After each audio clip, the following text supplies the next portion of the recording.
vean. Nada, bienvenida a todas las centros del pueblo La Infante de Granada.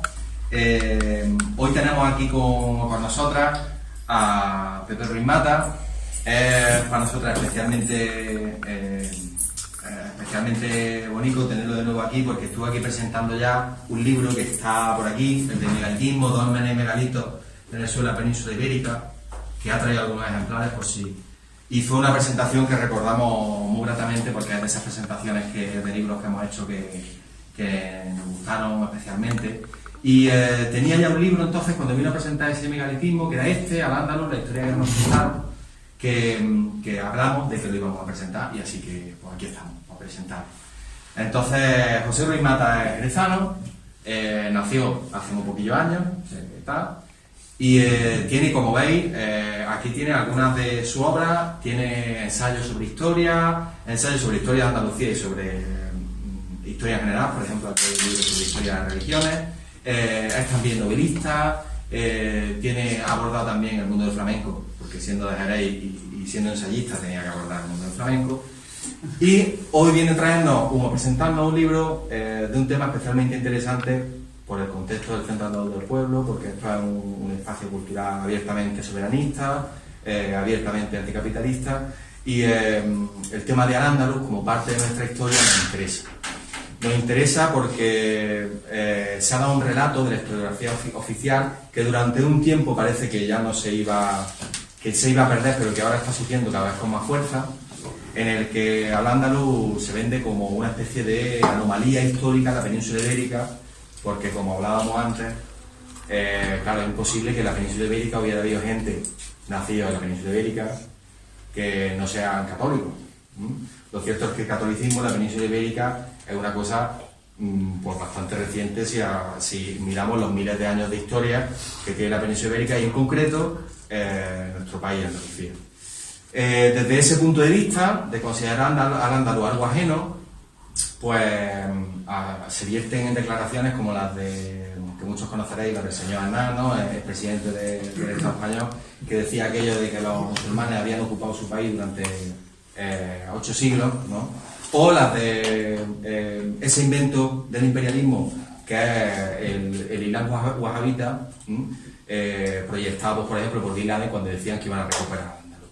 Ambas visiones, que son absolutamente complementarias, parten de las mismas concepciones históricas, se basan también en la negación de un pueblo, la negación del pueblo negro, la negación de un sujeto que se ha desarrollado al sur de Sierra Morena y al norte del Estrecho de Gibraltar durante toda una serie de siglos y que ha evolucionando hoy en Andalucía, en la Edad Media era Al-Ándalus y en épocas anteriores era otra cosa, era Tarteso, etc. Para combatir un poco esa visión, aparecen libros como el de José Ruiz Mata, y ese es uno de los grandes valores, de las grandes aportaciones que consideramos que tiene. Así que bueno, yo ya me callo y le voy a dejar que, si quieres, sigue por donde estaba, sí, si no... Un poquito de algo por si lo ataco. Bueno, vamos a empezar con una máxima. A ver, hay verdades indemostrables y mentiras evidentes. Que lo que yo pongo en el libro es verdad, eso es indemostrable. O sea, eso yo no lo podré demostrar nunca, porque no sé, tendríamos que resucitar a una gente, o tendríamos que recuperar las actas del Concilio XVIII de Toledo. Tendríamos que, si algún día las recuperamos, que me imagino que traen en el Vaticano escondidas, bueno, ese día por lo mismo se puede demostrar si es o no verdad, ¿no?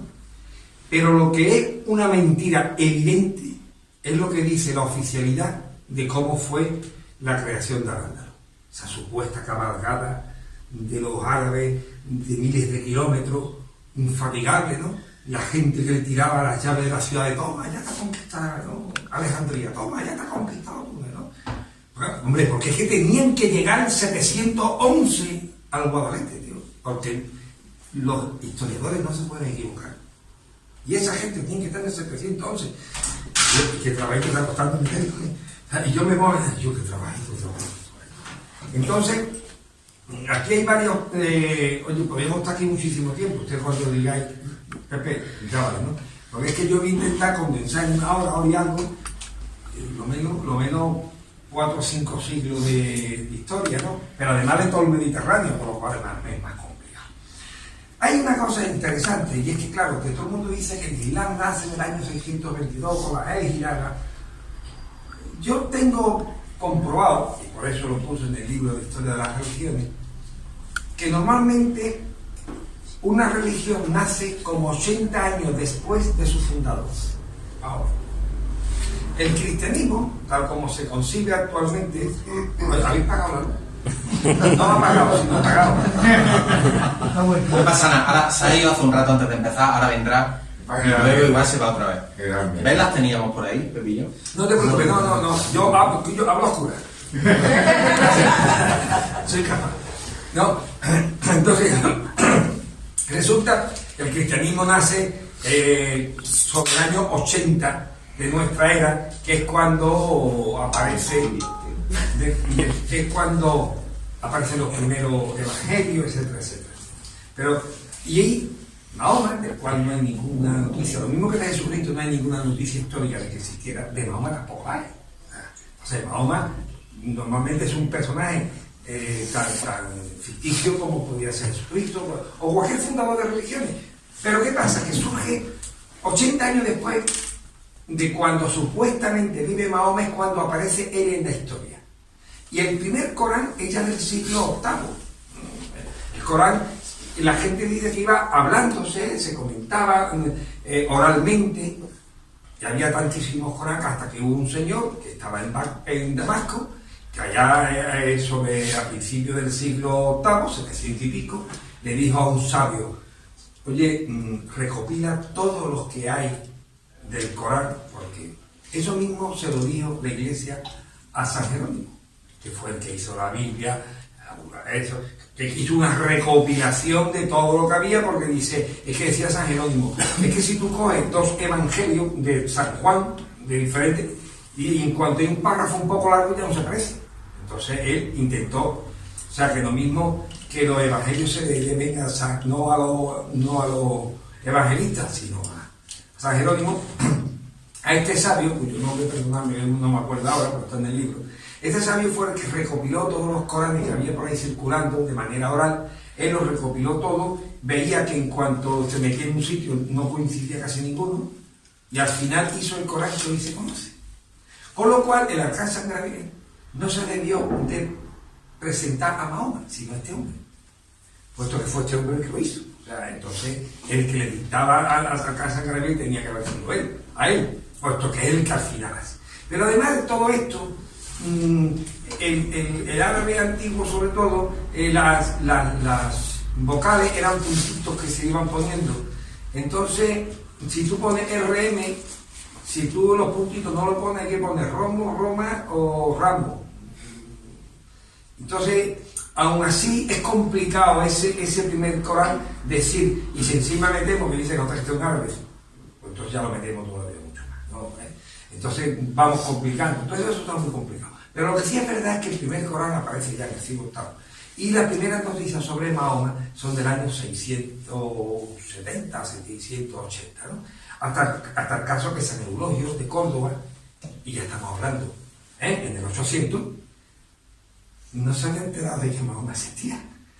Oye, pero si tú dices que ya desde el 711 Hispania ya ha sido conquistada por los árabes y todo el mundo, tú no conoces a Mahoma, ese hombre no conoce a Mahoma. Y estamos hablando de San Eulogio, era un tío muy estudioso, o sea, no estamos hablando de cualquiera de nosotros, era un tío que estudiaba y sabía, y su amigo, que era Pedro de Córdoba, tampoco había conocido, o sea, y se enteran de la existencia de Mahoma por un escrito que hay en Leire, que es en Navarra, que él va por allí, una casualidad, aparece por Navarra, y él ve que hay un opúsculo, entonces, y habla de un tal Mahoma como el anticristo, no como fundador de ninguna religión. Y entonces parece ser que lo que hace es que le escribe una carta a su amigo diciéndole, ahora me estoy enterando yo de lo que está pasando en Córdoba. ¿Tú no has visto gente que se reúne y que hace, esto va a ser? O sea, fíjate tú, porque si no llega a ser así, pues él también lo pasa desanimado, dice, hay un anticristo más, venga, ¿no? Pero cuando él paró, dijo, ahora ya entiendo yo qué está pasando en Córdoba. ¿Qué quiere decir? Que en la época de San Eulogio es cuando está entrando el Islam en Al-Ándalus. Eso está clarísimo. Es en ese momento cuando está entrando y él ya está viendo a Mohecini llamando a la acción desde los minaretes. Oye, esto que yo creo que es, ¿no? Y él, claro, cuando él ve aquello y lee, pues le escribe al amigo, oye, llame, esto es, ¿no? Que es cuando empiezan los mártires, donde se había conocido esa historia, ¿no? Que entonces, que diciendo que como la iglesia era católica, la habían defendido los mártires, pues tenían que volver a ver mártires para volver a defender la iglesia católica. Entonces ellos iban por ahí a las mezquitas y decían, y para que lo pararan, ¿no? O sea, ¿por qué? Buscando mártires, hasta que ante Ramón II hizo un concilio. Oye, ante Ramón II, que según sus mártires ya... No, convoca un concilio de los cristianos y él lo preside. O sea, oiga, aquí hay algo que nos padra, ¿no? Que ante Ramón II posiblemente no era musulmán tampoco, ¿no? Concilio para obligarle a los obispos a decir que todo aquel que insultara a otro buscando su muerte, lo que era un suicida. Con lo cual no se le podía dar la categoría de mártir, sino la categoría de suicida, ¿no? Y de esa manera ya la iglesia lo aceptó eso, y de esa manera pararon esa matanza que estaba viendo de gente. Creo que se puede morir por muchas cosas, pero no por eso. Pero en fin, aquí iba yo con esto. Aquí iba yo a que primero, para que venga un ejército a invadir a un sitio, tiene que haber alguien que lo manda. Tiene que haber un ejército. Y si vemos que el Islam no está todavía en nada, porque parece ser que el Islam se está montando en ese momento, se está haciendo, ¿no? Se está fraguando en ese momento en Damasco, gracias a un Abd al-Malik. Y explico ahora por cómo se está montando eso ya ahora mismo. De todas maneras, perdonadme, voy a hacer un salto más anterior y me voy a ir al Concilio de Calcedonia. El Concilio de Calcedonia es un concilio en donde está convocado por el emperador, en donde van a ratificar, estamos hablando sobre el siglo VI, en donde se va a ratificar todo lo que se dijo en el concilio de Nicea, año 325. Por cierto, el concilio de Nicea que se preparó aquí. No sé si ustedes saben que el concilio de Nicea se preparó en el monte ese que hay enfrente, en Elvira. El concilio de Elvira, sobre el año 310, fue el que preparó lo que iba a ser la Santísima Trinidad, porque el obispo Osio, que fue todo el padre de todo esto, vino aquí a Elvira y crearon, inventaron. Entonces, en el concilio de Nicea, pues se crea la Santísima Trinidad. ¿Y por qué digo yo que se crea? Sí, porque es que es Constantino el Grande el que quiere ser un solo emperador, él, un solo imperio, el suyo, y una sola religión del imperio, la suya. Y la única manera de una religión suya es diferenciarla de los demás.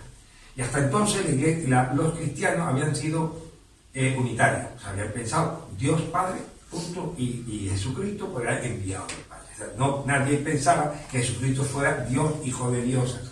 Entonces fue Osio y Constantino que decidieron que para él tener una religión suya, pues decidieron pues crear la Santísima Trinidad, que tampoco inventan nada, puesto que Trinidades, yo no le digo a religión y pongo algo así como 50 y tantas años en la historia, ¿no? Es una cosa muy normal que entre los dioses politeístas, pues suelen haber trinidades. Y en este caso, bueno, pues ellos crean una trinidad, pero monoteísta. O sea, entonces con lo cual es una trinidad un poquito complicada, ¿no? ¿Qué sucede? Que ya tengo mi religión. Entonces mi religión oficial es la religión trinitaria. Y el que no cree en la Trinidad, a partir de ahora es un hereje. Entonces todos los cristianos que hasta ahora habían creído en un solo Dios, de pronto se encuentran que son herejes, ¿no? Y además son perseguidos, muertos, etc. No le permiten heredar ni ser heredados, o sea, hacen barbaridades con ellos. Pero claro, que también hay que entender que a una persona, yo no digo de esa época, ahora, que venga yo y te diga, mira, vamos a ver, yo, Dios, y tú crees Dios, y Dios Padre, tal. Pero mira, no, en este caso, Dios es Dios, pero él también es el Hijo. Pero el Hijo es Dios, pero uno. Y además le tengo al Espíritu Santo, que es como la batería de los líderes. La verdad es que Ringo Starr, todo el mundo dice que es Hitler, pero no sabía ni él. ¿No? Entonces todo el mundo dice que el Espíritu Santo es Dios, pero yo creo que no sabe ni él, ¿no? Si no, todo el mundo cree que los padres y hijos, claro, me falta el Espíritu Santo, pues allá. Entonces, claro, que yo te explique eso que tú digas, es más fácil, un millón ya está. No es más fácil, no. Entonces hay que entender también de que yo creo que incluso prácticamente era mucho mejor. Bueno, el caso es que por el concilio de Calcedonia el emperador consigue mandar a todos los herejes, todos los cristianos que no había, a la periferia del imperio. Entonces desde Persia, que allí se manda a muchos nestorianos, manda tal, en Siria se refugian, os voy a dar más o menos la lista de los más importantes. Uno de los que son más importantes en esta época, y ya lo veremos por qué, son los monofisistas. Luego están los donatistas. Los donatistas son porque son herederos de Donato, que fue un obispo del norte de África. Y los donatistas se podía considerar que eran casi los primeros comunistas de la historia, en su concepción del mundo. Y tenía un brazo armado, que eran los circunciliones, que era un brazo armado, escúchame, de lo más anarquista que pueden existir. Fueron los que hicieron las inmolaciones, se mataban. Bueno. O sea, era gente muy dura, con respecto, por ejemplo, cuentan. Lo bueno es que lo cuentan como negativo, lo que pasa es que tú lo ves como positivo, ¿no? Cuentan como negativo. No puede ser que un señor vaya por el campo en su carro, y de pronto lleguen estos circunciliones y lo paran. Los van del carro y dicen, andando para el cortejo. Ven el carro para los chavales estos que están aquí, que están como si reparten las cosas del Señor, las reparten entre los siervos. Y al Señor lo devuelven a su casa andando. Y si se mosquea, lo mismo le pegan. Iban a casa los prestamistas y le decían, venga, sácate todos los recibos que tengas. Venga, este ya no vale. Este tampoco vale. Y le partían los recibos que ellos veían que no era oportuno en el momento. Claro, todo eso estaba como negativo. Desde el punto de vista de ahora, tú dices, Robin Hood, ¿no? Entonces, es interesante, esta gente. O sea, que estamos hablando de que eran gente que no eran cuatro matados, o sea, estaban organizados. Tuvo que mandar Roma su ejército para acabar con esta gente, ¿no? Y aún así tampoco acabó. Lo que hicieron fueron esconderse, retirarse. Bueno, estaban, por supuesto, pues los más famosos, que son los...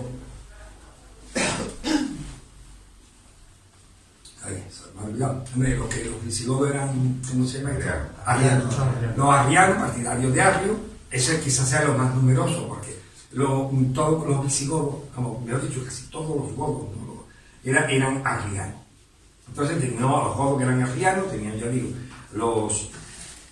habíamos hablado antes de los monofisistas, de los donatistas, los nestorianos, que eran de Néstor. Lo que pasa es que Néstor no estaba de acuerdo con oye, es curioso, es una herejía que lleva el nombre de Nestorio, pero Nestorio no estaba de acuerdo con ellos, pero no importa, aún así ha quedado como nestoriano.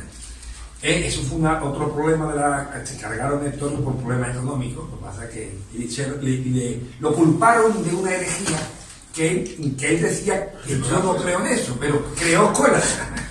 Creó escuelas y la escuela cogió el nombre de Néstor. Bueno, entonces existen muchísimas herejías que son todas unitarias. Y resulta curioso que están desde Siria, Persia, Siria, todo el norte de África, a Hispania. Y tú dices, oye, da la casualidad que son todos los territorios donde el Islam, ¡pum!, de pronto conquista. En cuestión de... no hace cosas que ya estaba conquistado antes. Es mi pregunta. Bueno, y entonces, y ahora resulta además que si tú coges el Corán en sí no se opone a las religiones monoteístas, politeístas que estaban en su zona, ¿no? Que era lo normal, ¿no? El Corán fundamentalmente va a luchar contra Bizancio. Hay una lectura entera en donde le dice de barbaridades, ¿no? El Corán, en origen, dice: tú no puedes cobrar más del 10% de impuestos. Porque estaban cobrando hasta el 50% y la gente vendía a sus hijos para poder pagar los impuestos. Era una barbaridad lo que estaba haciendo. Y entonces yo, como respuesta a tu injusticia de que me estás cobrando unos impuestos insoportables, yo te digo que no me puedes cobrar más del 10%. Además te digo que no se puede tener más tierra de la que se puede cultivar, que también lo dice el Corán. Y te digo que no se pueden, los juegos de azar están prohibidos, ¿sabes? Y que te prohíbo la usura. Entonces tú ves el Corán y el Corán está prohibiendo cosas que nosotros, tú y yo, haríamos ahora mismo si hiciera una revolución, que es prohibir la usura, regular los impuestos, prohibir que la gente acapare las tierras simplemente porque sí. Y tú dices, no, oye, estamos hablando de otra cosa, no estamos hablando de religión, estamos hablando de una revolución, que es lo que se está hablando al principio. Incluso en el Concilio de Calcedonia hay un follón, porque se monta un pitote, que al final era poder, era que el obispo de Constantinopla quería ser como Constantinopla, la capital, pues quería ser el obispo más importante de Oriente. Y el obispo más importante de Oriente resulta que era el de Alejandría, además era la ciudad más grande. Y ahí se enfrentan los dos acusándose de herejías mutuamente, pero que lo que estaba por debajo era a ver si yo te acuso de hereje, lo demuestro y te quemo, y me quedo yo con aquello. O sea, intereses como siempre, intereses económicos.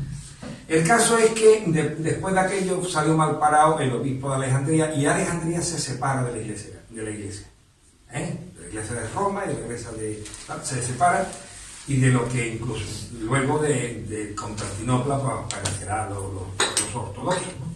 Él se separa y se hace monofisita. Entonces el obispo es el primero que se nombra papa, él dice que es el papa, y es un papa monofisita y está en Alejandría. Claro, tú dices, bueno, entonces además a los herejes estos los mandan al desierto de Egipto y de Arabia, y de ahí es donde sale el Islam. Entonces tú te puedes hacer muchas preguntas, lo que pasa es que son preguntas sin respuesta, porque a nadie le interesa investigar en eso. O sea, a nadie le interesa, al Islam por supuesto no le interesa que se demuestre que el Islam es una rama del cristianismo de los herejes, que es porque no le interesa esto que yo a esta me da cuenta que Dios siempre se presenta al más tonto. O sea, si cuando Dios se presenta a alguien, eso tiene dos motivos. Yo le digo,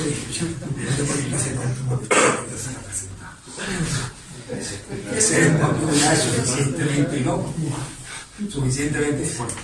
Pero el segundo importante es que si Dios se le presenta a un catedrático de universidad y el catedrático hace una maravilla, siempre cabía la posibilidad de que el catedrático lo hubiera hecho motu propio. O sea, porque él es así, ¿no? Porque es inteligente.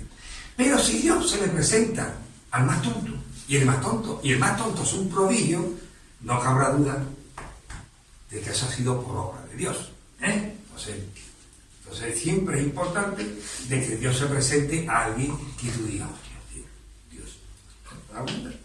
Entonces, claro, se nos presenta de esta manera y siempre es bueno y es bonito. El caso es que en todo este follón tenemos una ciudad que se llama Damasco. En Damasco, el paisaje me estáis grabando y los problemas, pero Damasco es como una compresa. En buen sitio, pero en mal momento. Lo que pasa es que siempre ha estado en mal momento. Siempre, porque está en la entrada del desierto que lleva a Siria.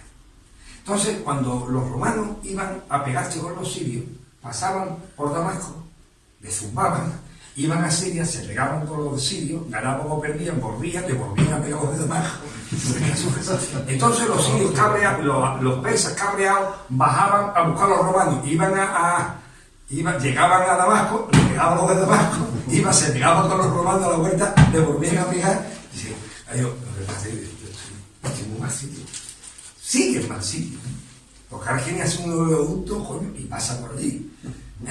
Y le montan guerra, y le montan cosas, y siempre está en un sitio, oye, es que está en el cogollito, ¿vale?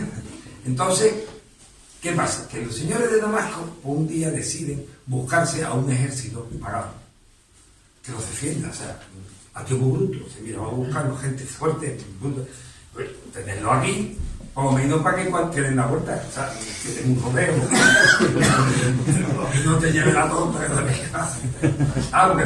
pues claro, no echaste una torta, que además se llevaban todo lo que podían. Entonces, se buscan en ese momento a gente árabe, y se buscan a mercenarios árabes. Y se lo llevan allí y va al mando de un tal Abdel Malik, que es el señor que lleva, y que lo nombran califa. Califa, que ahora es lo que es, en aquella época era simplemente el jefe, no era más. ¿Quién es el jefe de esta gente? ¿Quién es el califa? Bueno, Abdel Malik. Y entonces Abdel Malik, cuando está allí, pues se le ocurre decir, bueno, si en vez de defender todo esto, me quedo con todo esto, ¿no? Vamos, como si yo soy el primo de Somosol, y pues entonces ahora mismo yo digo, oye, en vez de yo defender la ciudad a vosotros, pues yo me quedo con la ciudad y yo defiendo lo mío. Y termina quedándose con la ciudad. Y decide que en vez de él aprender griego, los de Damasco van a aprender árabe, que para eso soy yo el rey. Ahora mismo que me queda con esto. Bueno, pues eso requirió una evolución. Hay un tal Juan Damasceno, San Juan para los católicos, que este San Juan Damasceno vivió en esa época, cuando aparecen estos señores. Su padre es el que, en teoría, firma el tratado con los árabes en la conquista árabe. O sea que si su padre fue el que firmó el tratado de rendición de Damasco a los árabes, bueno, pues ya los árabes tenían que haber estado allí, pero como religión, como ejército, como todo. Y él tenía que saber lo que era. Pues no. Este hombre en sus escritos dice que aparecen unos herejes que son iconoclastas. Es una diferencia grande. Los católicos trinitarios les suele gustar mucho una estatua y una pintura. Y a los ortodoxos.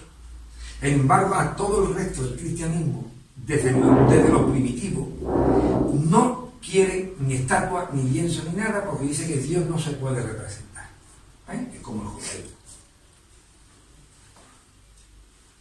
Bueno, pues este señor, Juan Damasceno, lo que dice es que cuando llegan estas tropas le dan la iglesia, que era la catedral de Damasco en aquel momento, que ahora mismo es la mezquita más importante. Y en la ermita ellos no quitaron ni el árbol de la vida que estaba dibujado, ni quitaron. Lo único, no. O sea, vamos a ver, que no la convirtieron en mezquita, siguió siendo una iglesia. Entonces estos primeros árabes que llegan allí lo mandan a ese templo que luego será la mezquita de Damasco, y ellos están allí, y entonces él habla de que son unos señores que llegan y está hablando, y en ningún momento habla ni de musulmanes, ni habla que son árabes, que aparecen, que son herejes, que son iconoclastas, y entonces de ahí se va, porque no lo acepta, y se va y se va a vivir a Jerusalén, donde muere. Claro, entonces tú dices, esto no funciona. Entonces, para mí, el que está creando en ese momento lo que se llama un imperio de carácter musulmán, pues sería el Abdel Malik. Los que me dicen que no, los árabes, en Arabia, la Arabia es una península quizás más extensa que Europa, habitada en aquellos momentos por unos 2 millones de habitantes, en su mayoría en el sur, lo que se llamaba la Arabia Feliz, que es la parte donde ahora mismo está el Yemen, los dos Yemen, y en los oasis del norte, en Medina, en la Meca, ahí se concentraban, o sea, en todo el centro, fundamentalmente vacío. Claro, si tú me dices a mí que tú con 2 millones de gente, seguro, y eso, porque vamos, que yo no da para más. Para hacer una guerra hacen falta 3 cosas, según dijo Napoleón, y tú me sabes. Napoleón dijo que las 3 cosas que hacen falta para hacer una guerra es dinero, más dinero y mucho más dinero. O sea, habiendo dinero, hay guerra.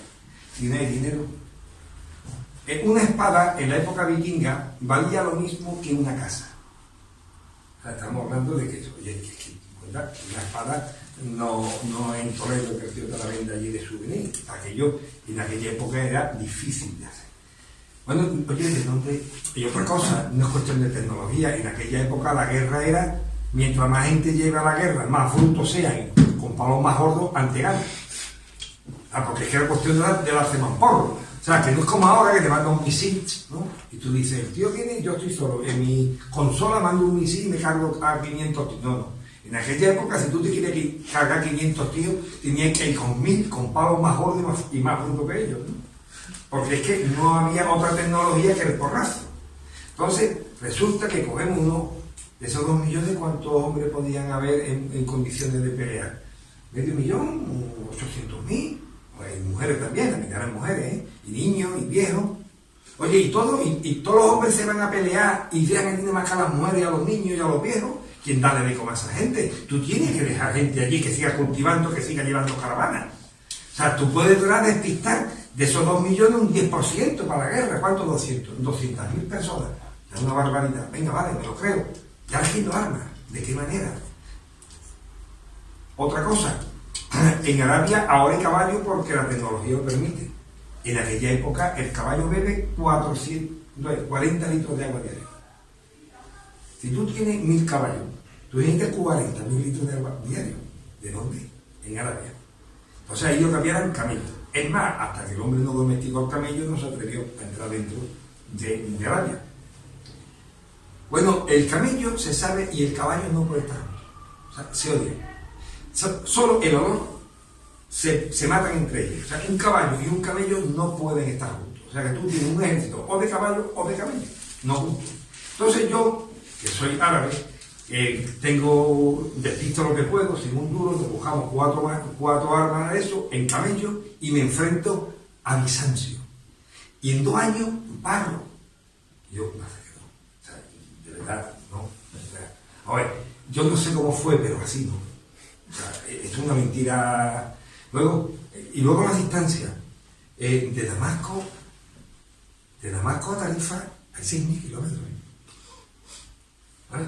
Y atraviesa uno de los desiertos peores de la Tierra, que es el desierto de Libia. En aquella época no se había inventado todavía la herradura, ni los estribos. O sea que la gente montaba ahorcajada y sin herradura. Hay un general francés que hace la guerra de la Segunda Guerra Mundial en el norte de África y dijo, yo no me creo esto. O sea, yo con la tecnología que tengo, con tanques, no soy capaz. Esta gente dice, mira, si un caballo tiene que atravesar eso, se gasta hasta el empeño. O sea, llega...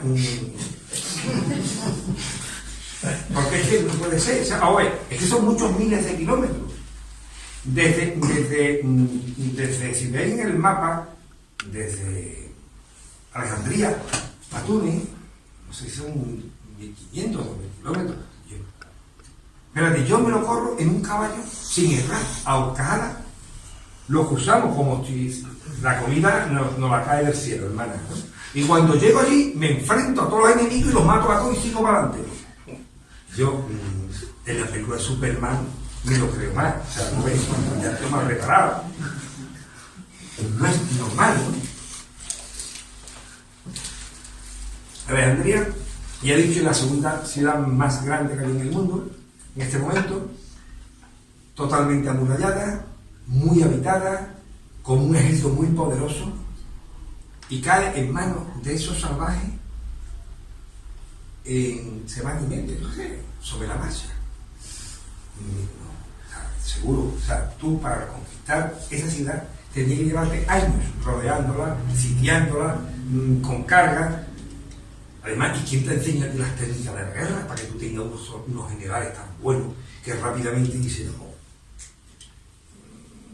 Hay cosas que van fallando. Sin embargo, si lo vemos desde el punto de vista ideológico, es diferente. Si estamos viendo que tenemos a toda esta gente que son unitarios, que recorren toda la periferia del imperio, esta gente van evolucionando y van creando una nueva ideología, una nueva forma de entender el mundo, donde Dios ni engendra ni fue engendrado, donde...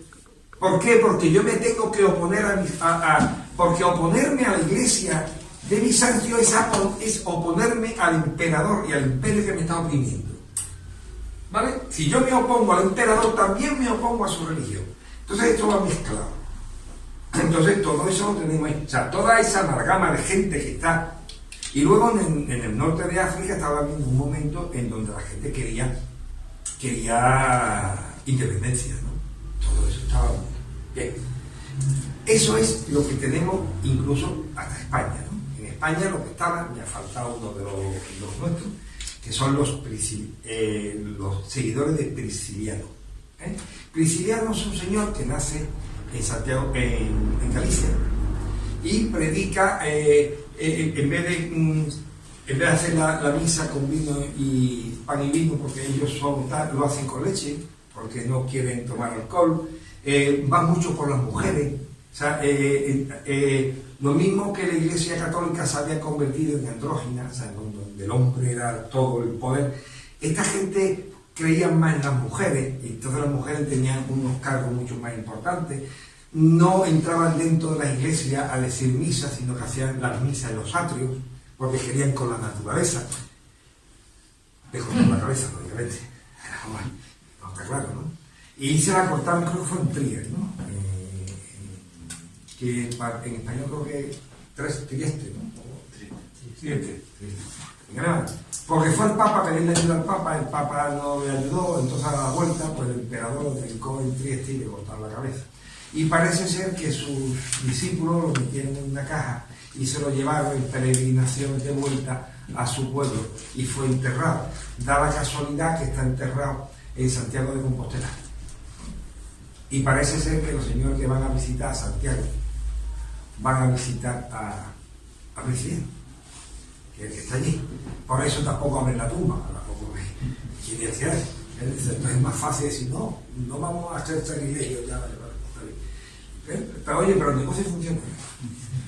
Entonces, este señor son los priscilianos los que están, y además cuando se encargan a su jefe, como suele suceder, en vez de venirse abajo, se viene arriba, ¿no? Entonces, en los priscilianistas está en casi todos los concilios que hay en España desde entonces, hablan de los priscilianos, de cómo cargárselo, ya todo el mundo habla, ya no lo hemos cargado.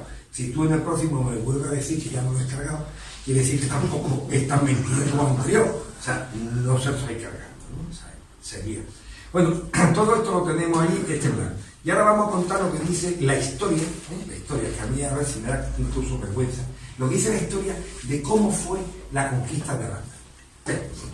Vamos, por aquí yo me voy a aprovechar para que la memoria mía no se me olvide. Lo que pasa es que no sé dónde está y no tengo las gafas. O sea, yo sin gafas soy capaz de leer algo, sin gafas ya nada. Bueno, de lo que me acuerdo. Resulta que hay un señor que viene por el norte de África, que todo el mundo sabe que se llama Musa, que casi nadie sabe que su apellido era Nusair. Musair. Entonces, Musa, ¿qué significa Musa? Musa significa Moisés en árabe. ¿Quién es Moisés? El guía, ¿no? Y Nusair significa en árabe el que te lleva a la victoria. O sea, que el señor que viene por el norte de África, al mando de un ejército, se llama en árabe el guía que te lleva a la victoria. Anda que el padre y la madre no eran listos. Niño, tú vas a ser el guía que nos lleva a la victoria. Está destinado. Anda que el niño llega fallado, ¿no? Bueno, resulta que cuando llega allí se encuentra y manda a un señor que se llama Tarik. Ese es el nombre que me faltaba, que estaba buscando, no me acuerdo ahora mismo cómo se llamaba, el Tarik, que en árabe Tarik significa el que llama y su apellido es para conocer. O sea, yo mando a un tío de reconocimiento y el tío se llama el que llama para conocer. ¿Verdad? Yo te he mandado, yo mira a ver qué pasa ahí, ¿no? Este chaval, ¿cómo se llama? Paco, no, se llama el que va a conocer. Se llama, ¿no? El que va de nombre y a conocer de apellido. Entonces ese muchacho va a todos lados, es correlativo. ¿Quién va ahí? Está clarísimo que va ahí. Y entonces este hombre viene, pasa y entra por Tarifa. Y dice que le pone, como Tarik, le pone un nombre a Tarifa. Bueno, Tarifa, si no lo sabe, viene de Tarik, en árabe, que significa punta. No hay que explicar por qué se llama punta Tarifa, ¿no? Punta. Pues la punta. Como es la punta de Europa, pues en árabe se llama la punta, que coincide con Tarik, ¿vale? Pero ya está. Pero no le pone nombre a nadie, ¿no? Ya está. Entonces este hombre llega por aquí, hace 4 barbaridades y vuelve. Y dice, aquello es riquísimo, además mira, me he traído prisionero, aquello tal, merece la pena conquistarlo. Entonces el otro, el Musa, manda una carta, le dice al califa, oye tal, el califa le contesta, vale, pero cuidadito, no exponga a tu gente y no mate más gente de lo necesario, porque la conquista tiene que seguir. Y el otro le dice, bien tal, y el otro le contesta, yo hice 10 kilómetros, así 10 kilómetros. No había movido. Somos muy instantáneo. O sea, yo tengo que pedirle permiso al califa y tengo que mandar a un tío 6.000 kilómetros. Que si con caballo, en barco o andando. Que si nadie se lo come por camino. Es lo más fácil. Llegar allí, ¿cuánto? Dentro de un año. No sé, 6 meses, no sé. El tío va a caballo. Un año, lo mismo estaba 6 meses, ¿no? Y ahora le dice el otro, primero que yo me cree que tú vienes de parte de eso. No, ya yo me lo creo. Y ahora, es que luego hay una guerra en donde cuando están perdiendo, le mandan refuerzos desde Siria. Y digo, bueno, en Marruecos estás perdiendo esta guerra y ahora tú mandas el refuerzo que llega, tarda hace un año, el otro en organización, en creerte que es verdad, que todo esto es verdad, que tú vienes, te organiza un ejército y el ejército llega. Cuando llega, esa gente ya no está. Esto lo sigo. Es que el concepto de tiempo es otro. O sea, que esto no es la sexta flota de los Estados Unidos que llega ahí, no, te manda 6, no. Aquí había que ir andando a caballo, o en barco. Y todos estos tiempos, súmalo. Bien. Entonces, se supone que este tiempo se tiró 2 o 3 años allí con su ejército, comiendo todo el mundo, esperando que vuelva el mensajero. Cuando llega el mensajero, dice, pero dime tú que hay una cosa que yo no la veo clara. 2 años más. No cuadra, ¿no? Bueno, pues eso no cuadra cuando tú escribes un cuento. Porque si hay historia, tiene que cuadrar. Los cuentos no tienen que cuadrar porque el cuento no se preocupó de esas cosas. Bien, pasemos eso por alto. Entonces, el tío dice, hay un conde Don Julián, que se lo habéis conocido, ¿no? Pero el conde Don Julián maravilloso. El conde Don Julián, según las leyendas, este hombre tenía una hija que en árabe se llamaba Florinda la Cava. Florinda la Cava significa Florinda la Mala. Y esta muchacha me dice que era más preciosidad. El conde Don Julián la manda a Toledo a que se eduque en la corte. El rey la va a verla y digo, y se lo mismo. ¿No? Pero claro, como claro, eso es muy de cuento, eso del rey malvado que viola a la niña guapa, ¿no? La bella y la bestia, ¿no? Eso es muy de cuento, ¿no? Siempre el rey es malo y ella siempre es guapa, doncella y honrada, y la violan a la fuerza. Bueno, eso no es lo que pasa en los cuentos, la vida es otra, ¿no? Y el tío está malo y la otra está comprada. Todo es un poquito, ¿no? Un poquito. Pero bien, el caso es que, como es cuento, esto es así. Entonces, esta muchacha, una vez que el rey la ha violado, el rey le prohíbe salir a ningún sitio. La tiene para nada más, para que no se escape. Entonces, ella hay un momento en que le dice al rey, ¿le importa que le mande un regalo a mi padre? Que si mi padre, el rey, que yo vea el regalo. Y le mandó una docena de huevos. Yo me imagino que sería un cartón, porque ya los cartones. ¿Sabes? Si le mandó un cartón de huevo, ya se sería. Bueno, le mandó una docena de huevos donde un huevo iba podrido. ¿Vale? Desde Toledo a Ceuta, da tiempo a que se hubieran podrido todo. Todo. Pero en fin, parece que nada más que llegó podrido ese.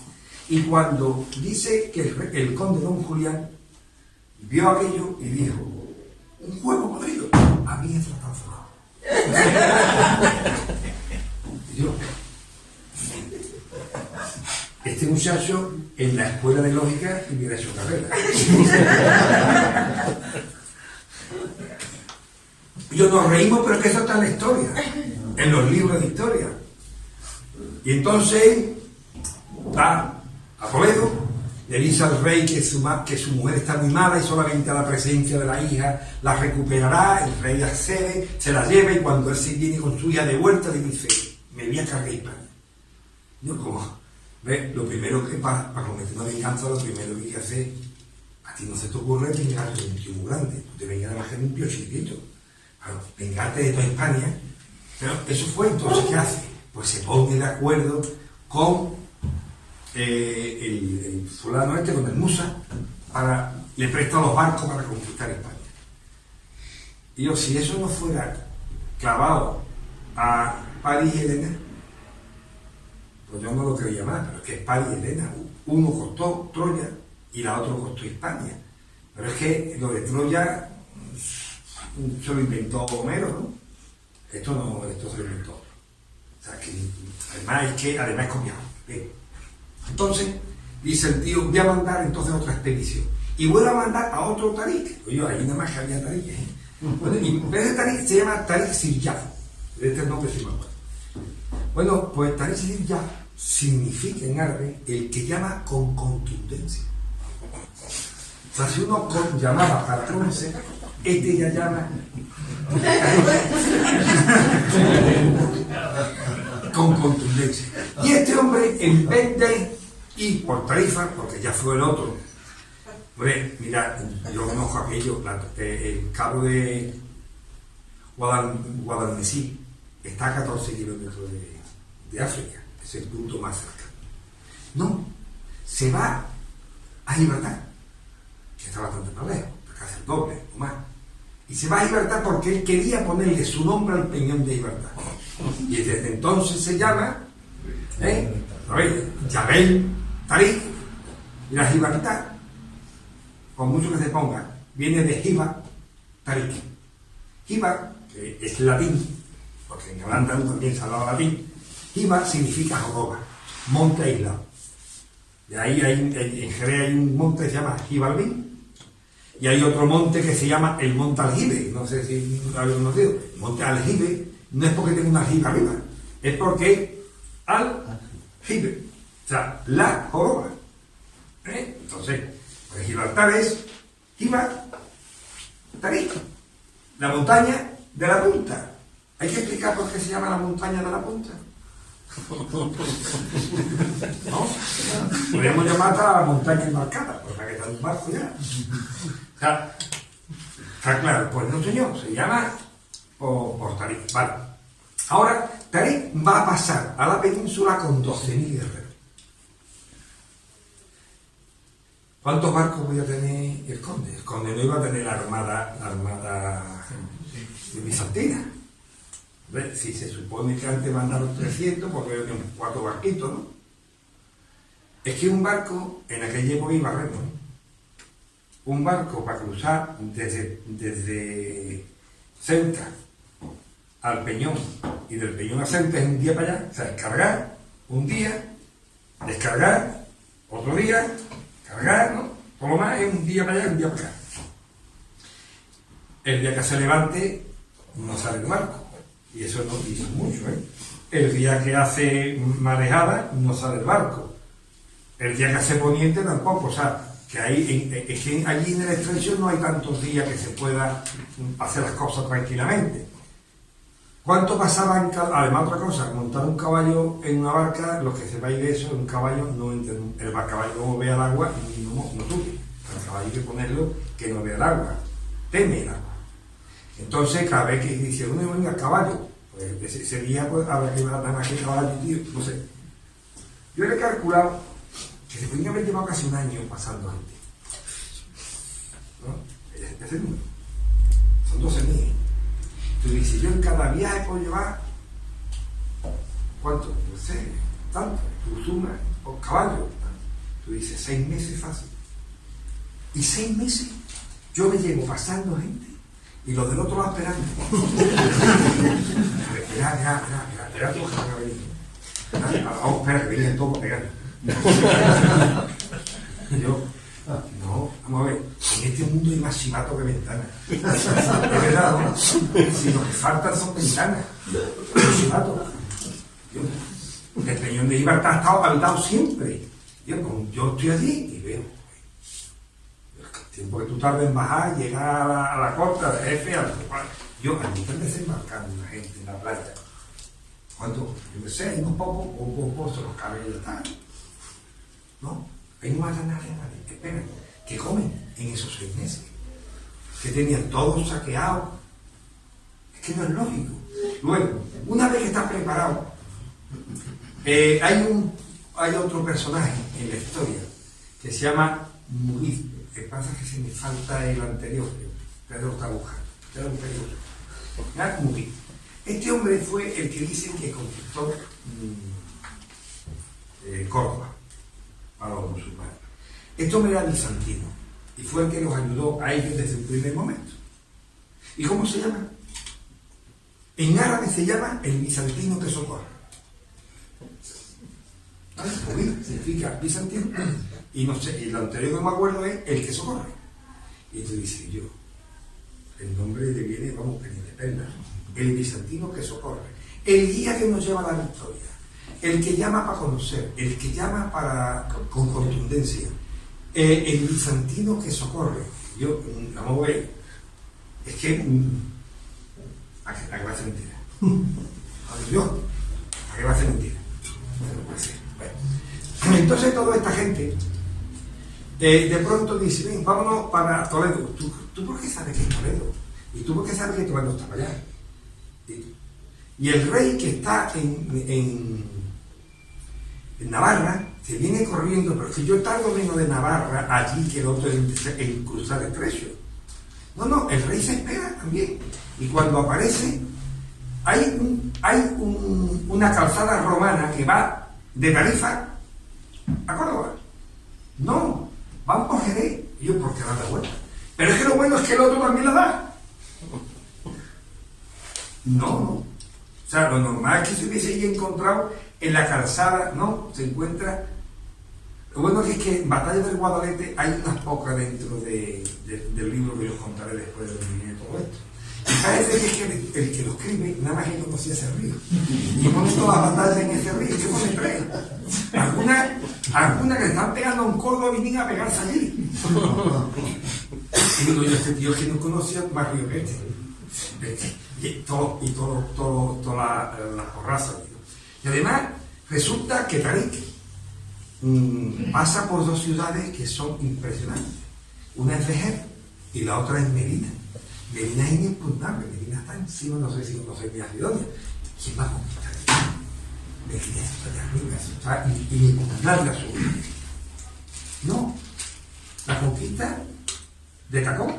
Porque es que el Guadalete está después. No lo creo, ¿no? Claro, todo esto aparece por un libro.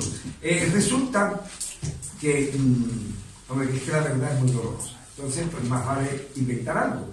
Y entonces resulta que ya después de la creación del califato, hay un señor en el norte de África que es Bereber, pero Bereber de lo nuevo ya, que este hombre me dice, ve a escribir las leyendas que hay sobre la conquista de España. Y escribe un libro que se llama Akbar Mamua, o Mamua, que está en internet, lo podéis bajar, y que significa en árabe recopilación de tradiciones. Nada más. Entonces el hombre dijo, y empieza a recopilar tradiciones. Yo, Sherlock Holmes, Quijote, el hombre lo escribe. Y a partir de ahí, casi todos los historiadores que han escrito sobre Al-Ándalus, las crónicas de Alfonso tal, la crónica cual, cogen a esto como referencia. Oiga, es que ya te está usted equivocando. Es que está usted cogiendo como referencia un cuento. ¿Vale? Entonces, como cuento es así. Por ejemplo, otra cosa que sucede histórico. Cuando llegan, por supuesto, esta gente van conquistando, ya te digo, a la velocidad, eso no ha pasado en la vida. Además, una cosa interesante, aquí, antes veníamos hablando de la guerra de la independencia, ¿te acuerdas? Que decía yo, no, el ejército se entregó al francés, pero el pueblo dice, vale, pero yo no. O sea, y yo te puedo pegar, ¿no? O sea, aquí siempre hemos sido muy de guerrilleros. O sea, si a mí me dicen, tú te quieres yo de soldado, no, para yo irme a la sierra, pegar y eso, ¿no? ¿Verdad? No. A mi estilo, ¿verdad? Así, porque nos gusta mucho más la guerra de partidas, ¿no? Es que los árabes no tuvieron a nadie como respuesta. Franco tuvo los maquis, los franceses tuvieron, fíjate tú, todo lo que tuvieron en contra. Los romanos tuvieron, fíjate tú, los romanos la agredieron durante 200 años. Nada más que paraban de salir. Viriato es el más famoso, pero hubo muchísimos más. Los árabes no tuvieron a nadie. Nadie. Todo el mundo estaba muy contento porque hubiesen llegado. ¿Sabes? Eso son cosas extrañas. ¿Por qué no hay una respuesta de la gente? No existe respuesta por parte de la gente. No ya del ejército. Bueno, pues este señor escribe esas tradiciones, como se escucha, y dice que cuando después de conquistar todas estas cosas, pues llegan a Toledo. Y por lo visto, a Toledo llegó antes Tarik que Musa, porque Musa cuando vio que Tarik nada más que tenía triunfo, no se le moría a nadie, y él iba matando a todo el mundo, pues dice, yo voy con él, ¿no? O sea, quiero también gloria. Y entonces él pasa con, creo que son 20.000 dólares. En fin. Nada, en 4 días tuvo 20.000 tíos aquí en la provincia. Yo, si pasa con 20.000, yo te aseguro que es un añito seguro que te pasa pasando gente. Pero en fin, además se los toca con mujer y niños, según dicen la leyenda. Bueno, rápidamente aparece y empiezan a conquistar. Claro, es que si tú tardas un año en pasar 20.000 personas, y el otro pasó en agosto del 711, y tú, por mucho, cuando te enteras ya sabes por diciembre que el otro va bien, yo no llego aquí por lo menos hasta el 713, ¿no? Entonces ya llego tarde, no, hay que traerlo bien, entonces lo ponemos aquí ya, ¿no? Entonces dicen, llegan a Toledo, el primero que llega es Tarik, porque claro, el que escribe la historia es del norte de África, y Tarik es del norte de África, es paisano. Y el otro es árabe, entonces el árabe siempre quiere ser malo y el mío es bueno. Entonces Tarik en la historia esta siempre aparece como el bueno. Y ve una mesa que por lo visto perteneció a Salomón. Eso es la posición. Pero estaba allí. Entonces cogió y le partió una pata a la mesa. Y se lo guardó. Cuando el otro llegó, Musa, pues le dijo, ¡ah, mesa mía! No, le dijo el otro, no, yo lo he visto antes. ¡Vamos! Sacó la fruta y le golpeó en la cara. Entonces, sí, vámonos a Damasco a que esto se entienda en Damasco. Y se van los dos a Damasco. Y yo dije, no. Había conquistado un país entero. Tenía el poder, el poder de todos los tesoros. Tenéis toda la gente, tenéis todo, y por una mesa se me haya a discutir a 6.000 kilómetros. No, pero eso está, ¿eh? Entonces con los dos, en otra versión, no se pelean por eso, sino es el califa el que los llama. Y le dice, oye, vení para acá y explícame cómo me he conquistado ellos. Lo llamó por teléfono. Lo mismo, yo cuando pude haber llegado a ese emisario. Y entonces dijeron, venga, vámonos a Damasco a resolver el tema. Pero mientras que hacen los preparativos, conquistaron, creo que fue 108 ciudades hacia Galicia, no sé cuántas hacia... Mientras hacen los preparativos del país, conquistaron no sé como 20 y tantas ciudades más, ¿no? Tolosa, no sé qué. Bueno, y ahora se van a Damasco, aparecen allí delante del califa y le dicen, ¿qué pasa? Este señor, le dice Tarik, me ha golpeado en la cara con la fusta. Dice, hombre, no lo voy a golpear en la fusta. Si has roto esta mesa, que es mía. Dice, no, esa mesa es mía porque la vi yo antes. No, por eso te he pegado. Y entonces hizo así, y yo llevaba la pata. Guardada de casa. Y me dice, saca la pata. No, porque la pata está aquí. ¡Ah! Cierto, que golpeen a Musa hasta matar, hasta morir, por haber mentido. Yo, después de haber conquistado el norte de África, haber conquistado esto, que era el guía que llevaba la victoria, lo va a matar por una mesa.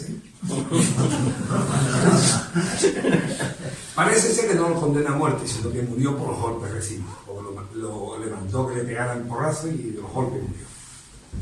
No, simplemente es que Tarín y Musa sobraban en la historia, el que está escribiendo la historia no sabe qué hacer con ellos y se los carga.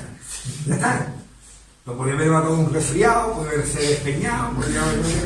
Y yo, oh, y lo eliminó así porque es muy literario. Y yo, pero es mentira. Pero es mentira. Bueno, entonces, ¿qué pudo pasar de verdad? ¿No? Pero claro, ¿cómo pudo ser? No basta con que nos riamos de lo que dice la historia oficial, ¿no? Hay que hacer una propuesta por lo menos que parezca, no que sea, por lo menos que parezca coherente, ¿no? Bien. Hay un momento en la historia que se estudia muy poco en este país, porque lo mismo que es que no era baladí lo que dijimos antes, de que España era católica y monárquica, y todo lo que no sea católico y monárquico no es. Tiene un porqué. La Iglesia influye mucho en la historia. Entonces solamente se escribe, se investiga, se ve desde la óptica de la Iglesia y solo lo que a la Iglesia le interesa. Y hay ciertas cosas, por ejemplo, al ándalo no le interesa. El tema de los megalitos, eso no le interesa. ¿Por qué? Porque eso puede crear nacionalismo. El tema de los visigodos no le interesa. ¿Habéis visto muchos estudios sobre los visigodos? Los visigodos fue bastante tiempo. Aquí se tiraron por lo menos 300 años fácilmente. Oye, pero no hay un estudio. ¿Qué es lo que ha quedado? Que el visigodo luchaba como perseguía a los judíos. No ha quedado eso. Que el visigodo era un bruto, que tal y tal. Pero claro, si tú te pones a ver por encima la historia de los visigodos, hay dos momentos. Podemos dividir la historia de los visigodos en dos momentos. Uno es hasta Leovigildo y otro a partir de Leovigildo. Hasta Leovigildo los visigodos se están haciendo. Yo soy de la idea de que los visigodos más que conquistar son gente que ya estaba con el Imperio Romano, eran mercenarios del Imperio Romano que pagados para mantener. Cuando el Imperio cae, pues ellos se tienen que hacer cargo de la zona que tienen porque hay que comer. Entonces ellos se quedan. Total, el caso es que ellos empiezan. Este señor es de Toulouse y entonces los visigodos tenían su capital en Toulouse, o sea que él puede ser de los visigodos antiguos. Entonces cuando ellos se vienen para España y echan fuera de la península a los vándalos, y según dice mucha gente les dio tiempo a dejar su nombre en Andalucía. Estuvieron 4 días y esto es tierra de vándalos. Bueno, ya no sé si yo no hablé de esto, podemos hablar después de dónde viene el nombre de Andalucía. Entonces el caso es que los visigodos intentan irse quedando con la península poco a poco. Estaban los suevos en Galicia, estaban los bizantinos, estaban en toda la parte del Levante y en el sur. Aquellos no tenían dominado bastante bien. El que llega termina por dominar toda la península de una manera más o menos fuerte, es Leovigildo. Ya cuando llega con Leovigildo tiene sometida casi toda la península y casi toda la península es suya. Entonces, en ese momento la Iglesia, os diré una cosa, la Iglesia católica era minoritaria en España. Fundamentalmente ya he dicho que los católicos eran más bien cristianistas y estaban los otros que eran los arrianos, fundamentalmente. El arriano no persigue a nadie. O sea, aquí nadie, hasta Leovigildo, no se persigue a nadie en España por motivo de religión. No eran perseguidos los católicos eran, curiosamente, los llamados católicos eran los arrianos.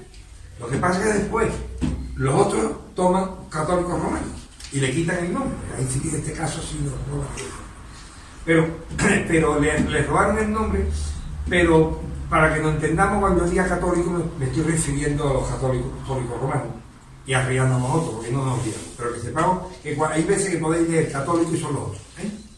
Bien. No persiguen a nadie, aquí no se persigue a nadie por motivos de religión, se vive unos momentos de una paz religiosa bastante interesante. Es más, queda muchísimo paganismo en España, pero muchísimo, sobre todo en los pueblos. O sea, la gente seguía adorando a los lares, en las casas, seguían adorando ¿Por qué? Pues porque había todavía mucho paganismo y nadie perseguía a nadie. Entonces, la Iglesia Católica, en Sevilla, hay dos personajes que son dos hermanos, que son Leandro y Isidoro, que Leandro es para su padre. Leandro decía que él, eso lo deja escrito, que él no podía concebir cómo Dios podía permitir la guarrada del sexo. Aunque él entendía que gracias al sexo pudieran nacer mujeres para que fueran vírgenes para Dios.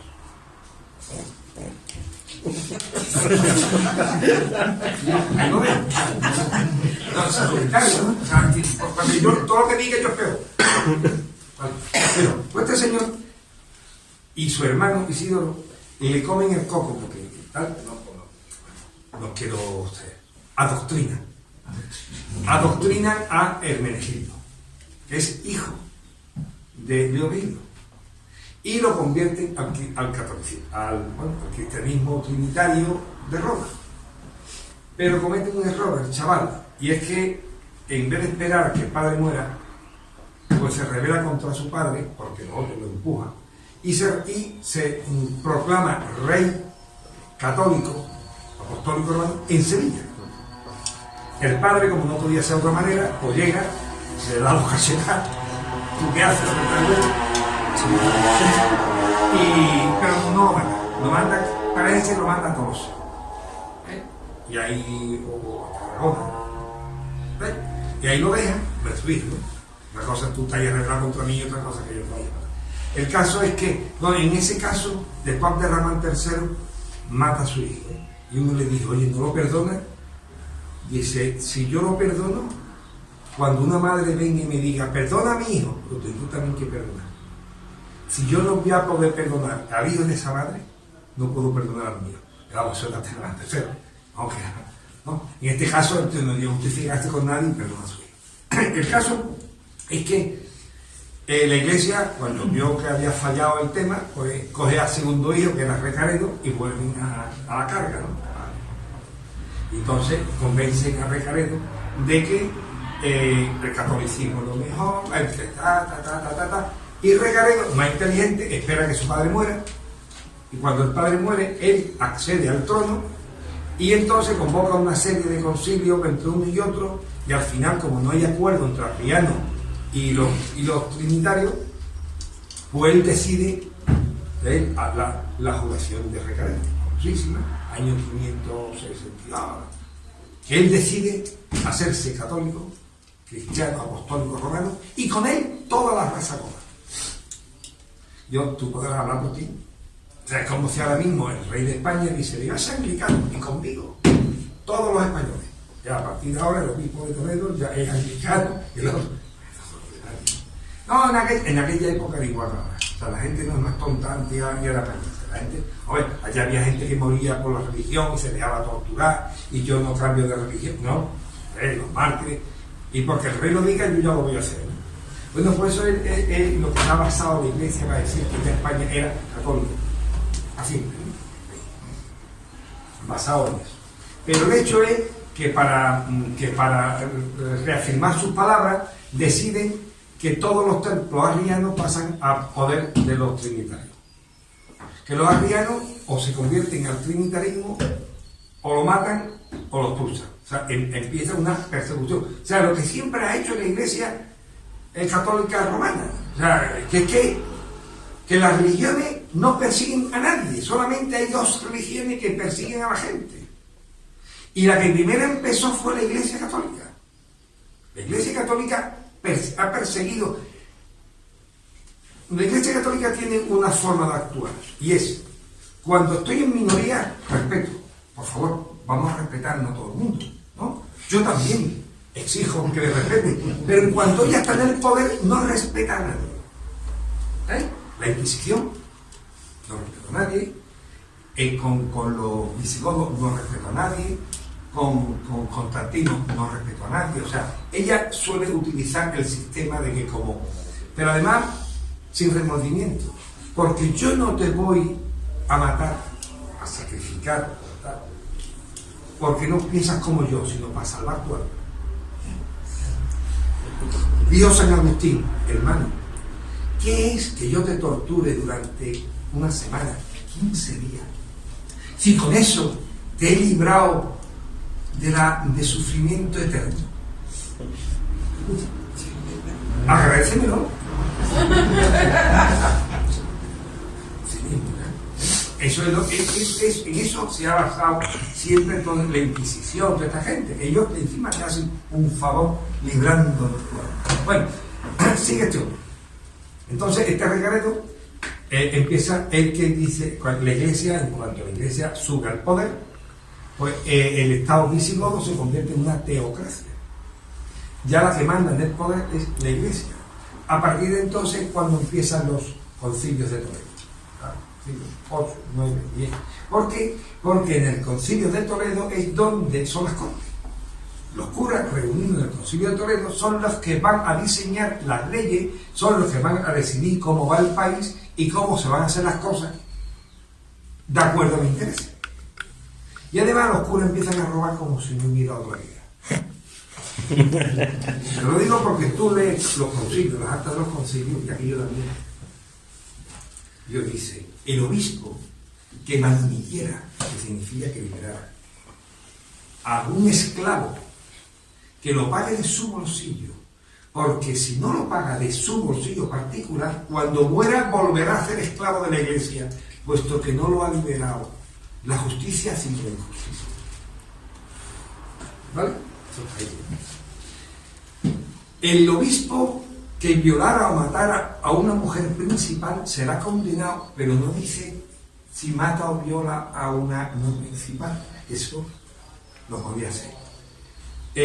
Mira, tú lees las actas y aquello es aberrante. El obispo, el cura que dejara preñada al ama, a la criada, ese niño pasará a ser esclavo de la Iglesia, puesto que ha sido, y ya por la justificación. O sea que el cura iba violando mujeres y los niños iban de esclavos de la Iglesia. Tú lees y dices, bueno, pues eso es lo que empieza. Y además la Iglesia empieza a quejarse de que todos los reyes desde entonces son débiles con los judíos, por ejemplo. Oye, hemos dicho que acabemos con los judíos, oye, sois, ¿no? Y entonces no, siempre están quejando. O sea que el rey no pone en práctica todo lo que la Iglesia quiere que se ponga de persecución contra los judíos. Hay que tener en cuenta una cosa, la Iglesia odia a los judíos desde siempre, pero no porque los judíos hayan matado a Cristo, ¿no? Sino por competencia de leal. Vamos a ver. Los judíos llegaron incluso a España antes que los cristianos a predicar sobre el Dios.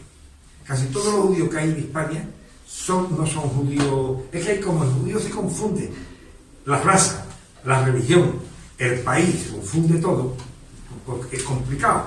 Pero el sefardí no es judío ni de raza, es judío de religión. No son de raza, son gente que se han confundido. Pero ¿qué sucede? Que si yo vengo a predicar y le digo a alguien, mira, Dios es uno solo, y tal y cual, yo te corto el prepucio, y ya tú, a partir de entonces, ya tú eres, o vale. No, Dios es uno, pero son tres. Pero el tres y el uno, y yo dice, a mí me gusta hablar del otro, ¿sabes? Te trabajo por los tiempos, ¿no? O sea, yo cojo la Biblia y entiendo la Biblia. Tú todo lo que me estás contando me es más complicado. Y encima tú me vienes en nombre del imperio. Entonces la gente tendía más a hacerse judío al principio que católico. Solución, muerte al judío. ¿Por qué? Porque si matamos a los judíos, no se convierte la gente al judaísmo. Entonces el judío ha quedado como una cosa muy de la raza, porque ha sido perseguido porque la Iglesia no ha querido que la gente se convierta al judaísmo. Es que era más fácil. En el Concilio de Elvira, una de las notas dice: aquel que llevara a un rabino a bendecir su tierra para que produzca más, que no vaya a llamar jamás, nunca, un obispo cristiano o un cura cristiano a hacerlo. O sea que ya empezaron a tener sus diferencias, ¿no? Entonces ellos que van a contra los arrianos, entonces se persiguen en este país a los judíos, a los arrianos, a todo el mundo que no fuera católico. Y la mayoría, cuando no podía, pues iba al norte de África. Oye, una aberración tan grande como que si a un tío lo cogían y decían, tú eres judío, le bajaban los pantalones y le cortaban el pito por tener hecha la circuncisión. Y decían, pues ya no lo va a tener. Pues, condenado a que le corten el pito. O sea, eso es duro. Hasta qué aberración llegaba, ¿no? Bueno, pues todo esto va surgiendo. Los reyes que está habiendo desde entonces, pues favorecen fundamentalmente a la Iglesia. La Iglesia no paga impuestos, la Iglesia, bueno, la Iglesia no paga. O sea, como ahora, pero... Como ahora, pero tal, ¿no? Entonces la Iglesia no hace. Y entonces los reyes, cuando un rey no estaba de acuerdo con lo que la Iglesia hacía, el rey caía rápidamente. Por eso los reyes ayudaban muy poco. Porque si bien en la primera época los reyes eran siempre nombrados entre los jefes y se pegaban unos a otros, una cosa que no, claro, no hay estudios, en la segunda época, a partir de los Vigildos, se intenta que la monarquía sea hereditaria, porque veían que esto era más estable.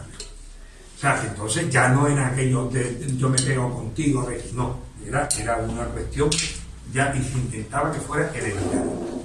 Pero claro, en cuanto a la Iglesia no le convenía a un tío, pues lo eliminaban y ya duraba poco, o sea, ya podían haber durado más, ¿no? Todo esto, ya te digo, hay tiras y aflojas de gente que son mejores, otros que tal, hasta que aparece un tal Bamba. Oye, a mí siempre me cayó bien, de verdad, desde chico, yo no sé por qué. Quizás fuera por la foto que ponía en el libro de él. Y este Bamba era un hombre muy mayor, 60 y tantos años.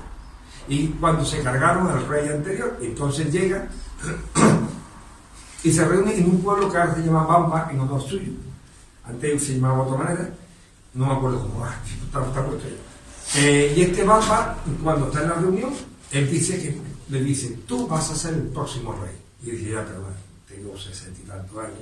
Yo, la verdad, lo que menos ganas tengo yo es de volver a ser rey, entre otras cosas porque sé cómo funciona esto, y él no era católico.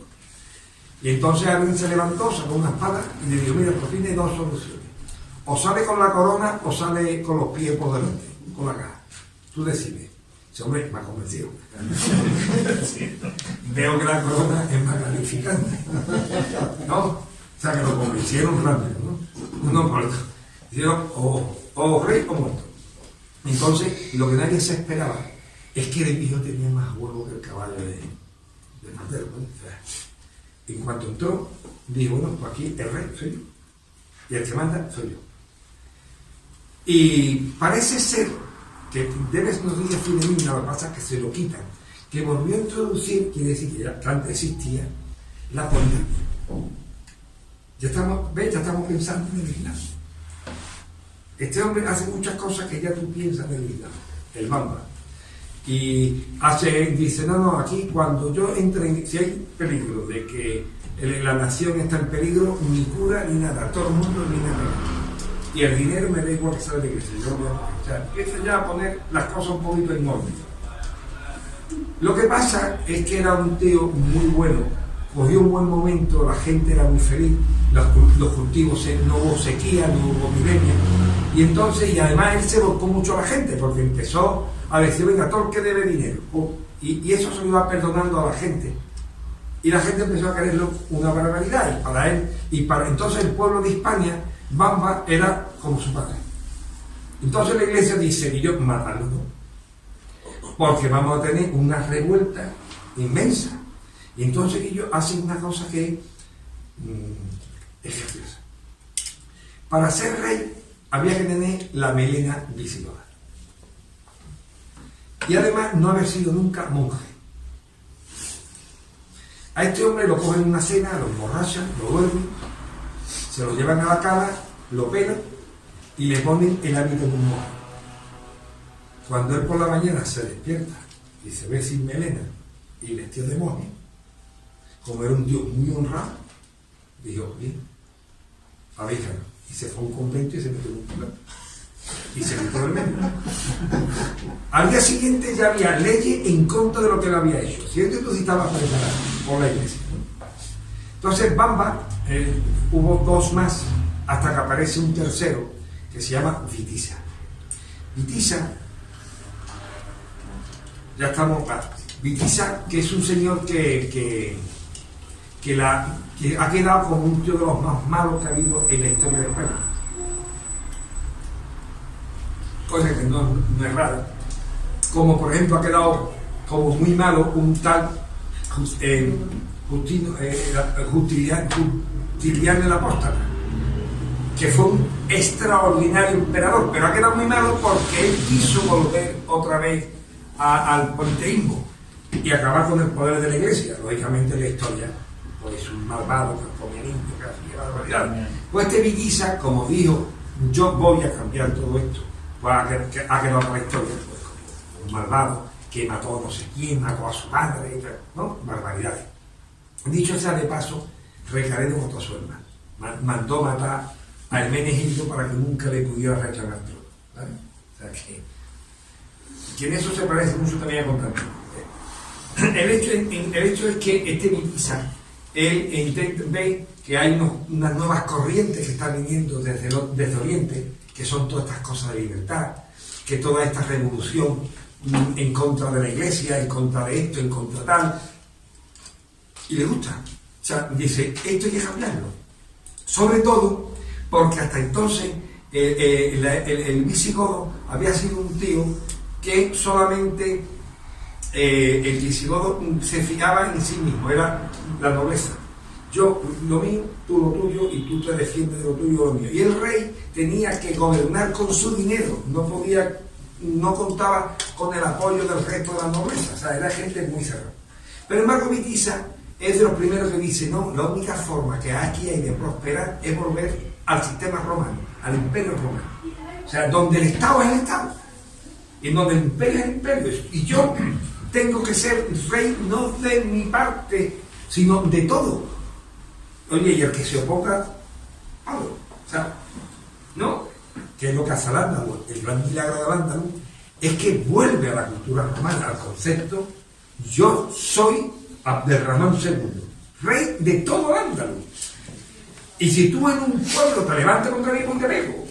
¿Por qué? Porque todos juntos. Entonces se vuelve. ¿Qué pasa? Que con la época visigoda no hay obra civil.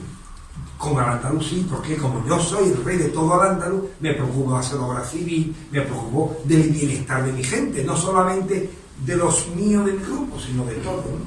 Ese es uno de los grandes. Bueno, pues este hombre empezó a comprender eso.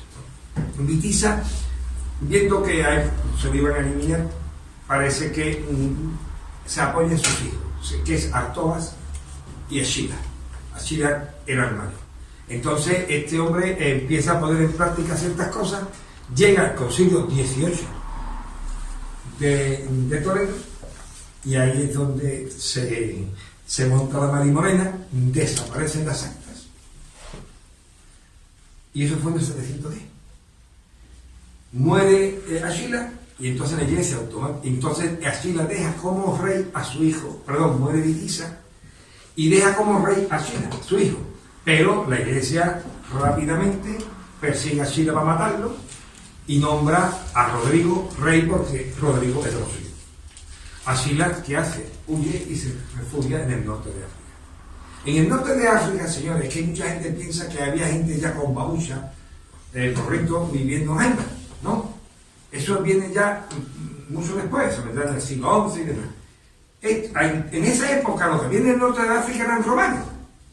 Y bereber significa bárbaro. Lo que había eran restos de cartagineses, restos de vándalos, sobre todo, que estaban allí. Había restos, el montón de judíos que se habían ido a refugiar huyendo de los visigodos, los arrianos que se habían refugiado allí. Esto es lo que había en el norte de África. Y cuando Achila llega al norte de África con una tropa que ya lleva de su gente, encuentra allí y dice, oye, los de allí pues están locos por volver. Pues claro que voy contigo. Hombre, es que si nosotros ganamos, los judíos podrán volver otra vez a sus casas, y los arrianos también, y podrá volver todo el mundo. Y al que diga, no, a mí me da igual porque yo soy soldado de fortuna, bueno, pues a ti te prometemos una tierra, que fue lo que reparten. Monta un ejército y ataca. Este sí que cruza el estrecho rápido. Oye, pues coño, me tiro barco. ¿No? ¡Pum! Y aparece, no, por me conocen la tierra, aparezco en el Guadalete de Liquidación. y el otro sabe también quién soy yo, ¿no? Hay una guerra, en las guerras no suelen morir los reyes, pero en este caso sí, porque parece ser que don Rodrigo traía en su ejército más partidarios de China que de los suyos. Fue una guerra civil. Y ahora se entiende por qué en 3 años yo me puedo quedar con todo el país. Pues claro, porque vamos a ver que yo no soy extranjero, ¿no? Que esto es un problema entre este y yo. Yo he ganado y además yo tengo más partidarios que él. Pues lo lógico es que ya está, ¿no? La China desaparece, curiosamente, no se sabe si muere o no, y el que aparece desde entonces es Artogas, su hermano. Bueno, entonces a partir de ahí ya se puede uno entender muchísimo mejor cuál es la historia de Al-Ándalus. Y ya para terminar, porque me ha hecho un toque, amigo, voy a decir una de las teorías del nombre de la palabra Al-Ándalus. Hay quien dice que significa que viene de Atlántida. Hay otros que dicen que viene, no creo más.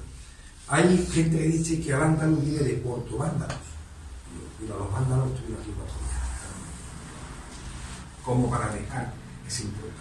En la primera referencia, que es curioso, que hay a Al-Ándalus, es una moneda que aparece muy pronto.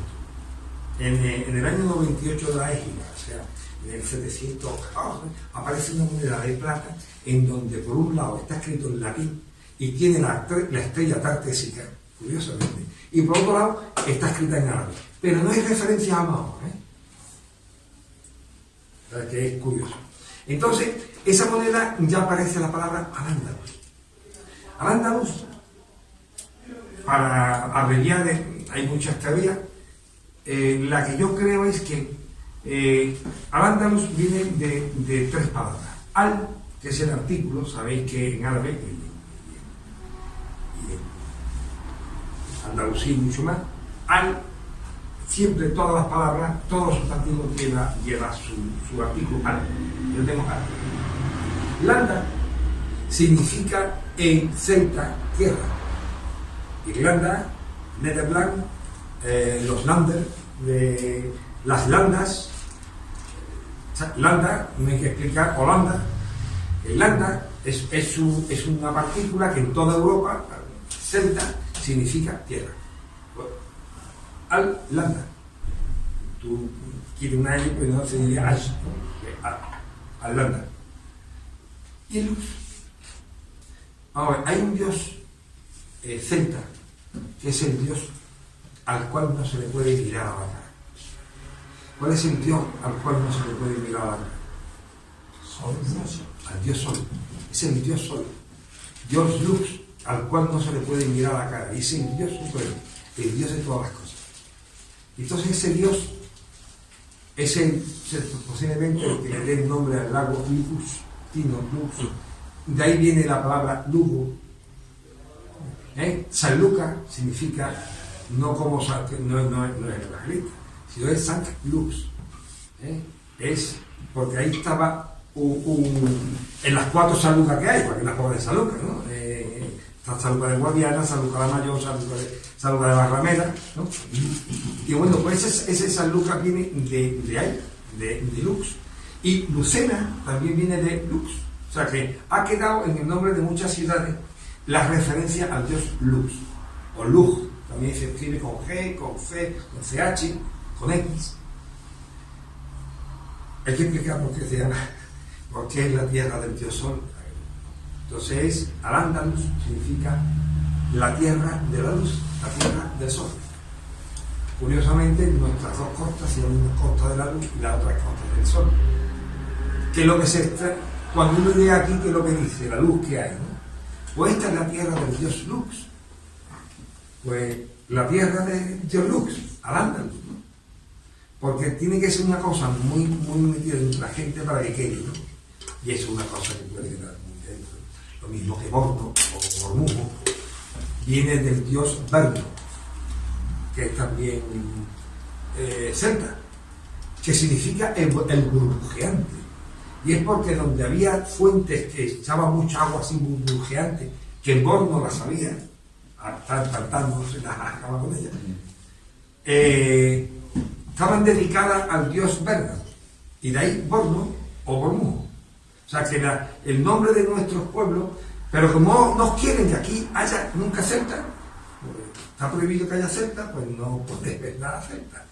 Pero es secta. Y esta es una de las teorías de la palabra al-Ándalus, que me parece que es bonita y que una verdad indemostrable, como las mentiras. Muchas mentiras son evidentes. ¿Alguna verdad?